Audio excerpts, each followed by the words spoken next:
वरिष्ठ नागरिक तीर्थराज योजना आज हजारे नागरिक नहीं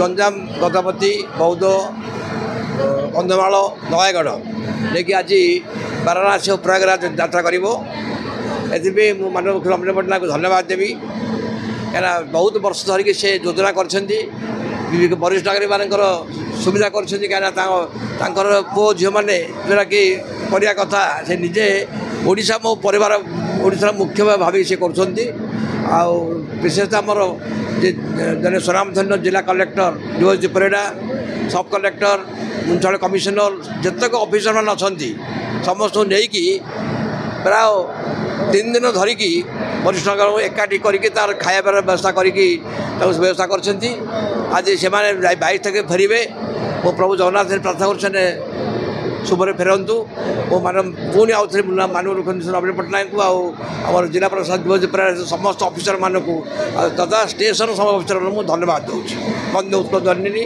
जय जगन्नाथ। जय जगन्नाथ। आज एक पवित्र दिवस आज ब्रह्मपुर रेल स्टेशन रु 1000 जन तीर्थयात्री वरिष्ठ नागरिक तीर्थयात्रा योजना माध्यम 5टी जिलूर वाराणसी प्रयागराज दर्शन करने जाऊँगी। एठी आमर जो तीर्थयात्री मैंने जाऊँगी सब खुशी अच्छा आनंद अनुभव करुँच।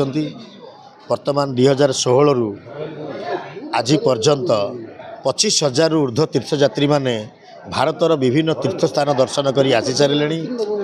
माननीय मुख्यमंत्री नवीन पट्टनायक 5T अध्यक्ष सार प्रत्यक्ष तत्वावधान ये योजना कार्यकारी करिसेंती। ए योजना माध्यम वरिष्ठ नागरिक माने अति आनंद खुशी अनुभव करुँच। से बिना दयर भारतर जो तीर्थस्थान दर्शन कर फेरुंट से अति भावविहल हो जाऊँ। से मन भर एत आनंद खुशी जितेबाला परिवार सदस्य माने तीर्थयात्रा करने को नौना राज्य सरकार पर्यटन विभाग आनुकूल्य माननीय मुख्यमंत्री तीर्थयात्रा करने को नौकरी एवं से अति आनंद अनुभव करुँच। निज परिवार मंगल पाई परिवार उन्नति पाई एवं राज्यर उन्नति पाई से भगवान निकट प्रार्थना करुँच। माननीय मुख्यमंत्री जो ओडिशार प्रगतिर धारा को आगू बढ़ाई स्वास्थ्य एवं दीर्घायु कामना कहीं भगवान पाखे प्रार्थना करुँच।